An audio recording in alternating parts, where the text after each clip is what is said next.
অ্যাডাল্টের ক্ষেত্রে সিপিআর হচ্ছে 8 বছরের বেশি হলে অ্যাডাল্ট ধরি, যখন হচ্ছে চাইল্ড 1 থেকে 8 বছর থাকে তাদেরকে চাইল্ড বলি, ইনফ্যান্ট হচ্ছে আপ টু হচ্ছে 1 ইয়ার পর্যন্ত হচ্ছে চাইল্ড বলছি, ইনফ্যান্ট বলছি। এবার সার্কুলেশন কী করবো আমরা? সার্কুলেশন সময় তাদের ক্ষেত্রে কোন পাস চেক করবো?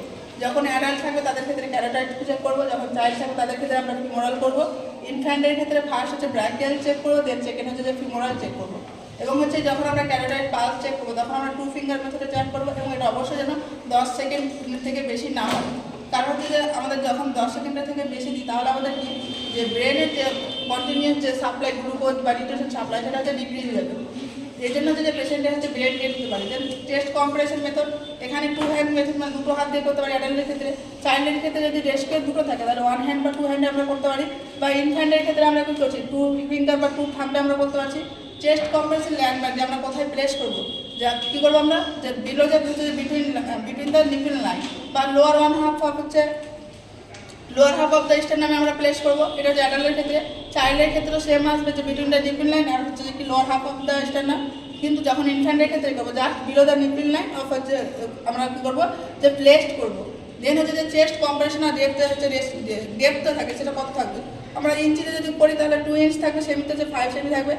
চাইল্ডের ক্ষেত্রেও সেম থাকবে, বাট যখন হচ্ছে ইনফ্যান্টের ক্ষেত্রে যাবো তখন হচ্ছে 1.5 ইঞ্চ বা সেমিতে কনভার্ট করলে হচ্ছে 3.75 হচ্ছে সেমি হবে।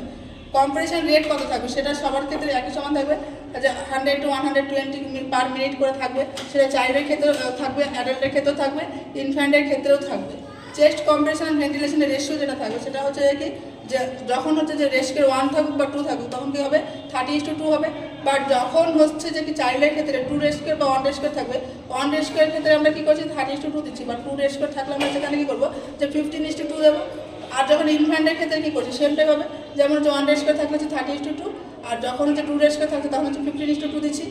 দেন হচ্ছে নিওনেটের ক্ষেত্রে আমরা কী করবো যে 1/3 অফ স্টার্নাম কম্প্রেশন করবো। কম্প্রেশনের রেশিওটা কী থাকবে? এখানে হচ্ছে 3:1 থাকবে, মানে 3টে হচ্ছে কম্প্রেশন থাকবে, একটা হচ্ছে যে আমরা ভেন্টিলেশন থাকবে। দেন হচ্ছে ব্রিদিং আমরা কতক্ষণ ধরে দেবো? একটা ব্রিদিং আমরা দেবো যে 6 থেকে 8 সেকেন্ড দেবো। এবং হচ্ছে যে সিপিআর দেওয়ার ফলে যে কী কী কমপ্লিকেশন দেখা যাবে পেশেন্টের ক্ষেত্রে, যেসব কমপ্লিকেশনগুলো হচ্ছে রিস্ক ফ্র্যাকচার দেখা যাবে, স্টার্নাম ফ্র্যাকচার হবে, হার্ট বা লাংস আছে ইনজুরি হবে, দেন হচ্ছে কী হবে ফিলাইল চেস্ট হবে, এই সমস্ত কমপ্লিকেশন দেখা যায়। এখানে যেমন একটা নতুন টার্ম লিখেছি ফিলাইল চেস্টটা কী হচ্ছে যে ফিলাইল চেস্ট কেন দেখা যায়? যখন হচ্ছে মাল্টিপাল বা অনেকটা বেশি যখন ডিপ ফ্র্যাকচার হয়ে যায় তখন হচ্ছে তাকে আমরা ফিলাইল চেস্ট বলি। এখানে যে ফিলাইল চেস্টের সাইন সিমটম দেখা যায় সেটা হচ্ছে যে প্যারাডক্সিক্যাল হচ্ছে রেসপিরেশন দেখা যায়। প্যারাডক্সিক্যাল রেসপিরেশনটা কি? যখন হচ্ছে ইনহেল করবে তখন হচ্ছে চেস্ট মুভ করবে ইনওয়ার্ড, যখন এক্সহেল করবে তখন চেস্ট কী করবে যে মুভ করবে হচ্ছে আউটওয়ার্ড। দেন আর কি হচ্ছে যখন হচ্ছে কোনো রেস্কিউর যদি হচ্ছে ফ্যাটিক হয়ে যায় তাহলে সেক্ষেত্রে আমরা কী করবো যে রেস্কিউর কী করবে যে 2 সুইচ করতে পারে। 2 মিনিট যখন হচ্ছে কি দেওয়া হয়ে যাবে সিপিআর বা 5 সেকেন্ড সিপিআর দেওয়ার পরে কী করবে যে পজিশন সুইচ করতে পারে।